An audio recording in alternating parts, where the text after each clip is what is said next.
104.5, the new Triple M. It's the Weekenders with Dobbo and Laura Clemisha from the Firebirds, and he's back for his regular wrap of the real estate market. It's Trent, Quinn from iThink Property in Ipswich. Morning, mates. Good morning, all. Good morning, Laura. How are you? I'm well, Trent. How are you going? I'm exceptionally well. It's a big day for Trent. If you don't know that Trent is the auctioneer for iThink Property out of Ipswich, but he's also an absolute rugby and racing tragic. His two loves are on today. It's Championships days and the Reds. One's in Sydney and the Reds tonight. What a Saturday. Doesn't get any better for you. Trent, Quinn, the big question, I was just talking to Laura off air about this, and I'm actually in this demo now myself, not by choice, is do you rent or do you buy? What are the better options at the present moment with a market that is so unstable? Where is the best place and what is the best decision to do? Yeah, mate, it's a big call. And again, I suppose the overriding caveat to all of this is it depends on, A, your personal circumstance, and B, the conditions of the market. So let's take the given that the personal circumstance is that you want to get into the market, and let's say that the market conditions are, as we're experiencing in southeast Queensland, where there's a little bit of uncertainty where people are thinking that, well, is it about to kick like all the forecasts are saying? So the predicament and where most people come into this conundrum is, okay, well, I wish to buy, but the main thing holding them back in 99% of circumstances may be around, well, do I have enough deposit? Yeah.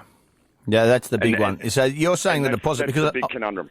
I mean, I'm talking, and Laura, I don't have any idea what you pay for rent, but I know the rent that I'm paying. When I went to my bank manager the other day, she said to me, "Well, that's the repayment on a $550,000 mortgage, which, I mean, in any market can get you a really good unit in Brisbane or can get you a house in the northern suburbs or in Ipswich.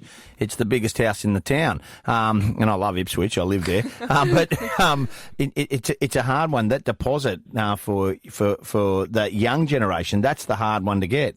It absolutely no question. is.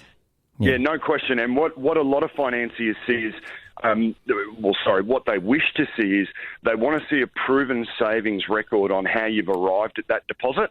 Like, you can't just go to the bank and say, hey, look, here's my deposit for a new home. I won the quaddie at Flemington today. You know what I mean? Like, they want to see that you've got the money in the tin. So I guess back to the question of rent to buy. And there was a story in the Sydney Morning Herald earlier this year where a heap of economists got involved, and where it comes down to is, if you buy, well, yes, you've got the name on the title and you own that asset. And you go, each month you go down to paying down that asset. And this is on the basis that you're paying, you know, the mortgage and interest. So you're paying the full normal mortgage, not just interest only. What you then have to factor in when you buy, on top of that, you've got maintenance, you've got council rates, you've got utilities, you've got all of those associated costs, as well as not just knocking down the mortgage. Whereas what one economist said was, well, if you rented, and similar to what you just alluded to, Dobbo, where the repayment and the rent were the same, well, you haven't got those extra ancillary costs.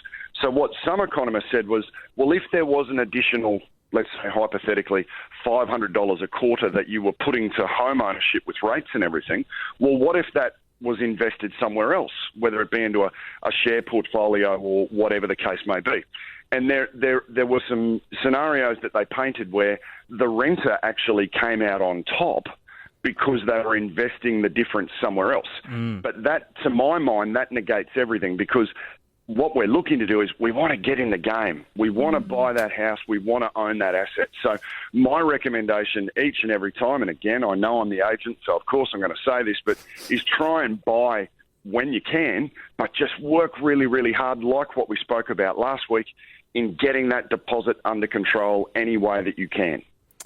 Yeah, that's a really good point, Trent. I guess what comes to mind with my demographic, and a lot of my friends are having this conversation, we're mid-20s, mid to late 20s, and everyone's looking, you know, a bit over the renting life, moving from year to year. But like you said, that deposit's hard to come by, especially when a lot of us are on contract work, or they might be, even casuals. They might be working 40 hours a week consistently, but that's still a casual contract, and they're really struggling to get loans and whatever. And while, the stability of owning is really appealing to a lot of people, then there's the flip side as well, whereas some people actually see a mortgage as a sort of restriction, which it absolutely is. So, for so many people that might want to travel, do a couple of years work overseas, they're seeing renting as, a more convenient alternative. But I guess for those of us that do want to get into the market and are interested to do so, it's just tricky with the way that work is going at the moment. It is. Only talking to people during the week, Laura, that were weighing up that same thing.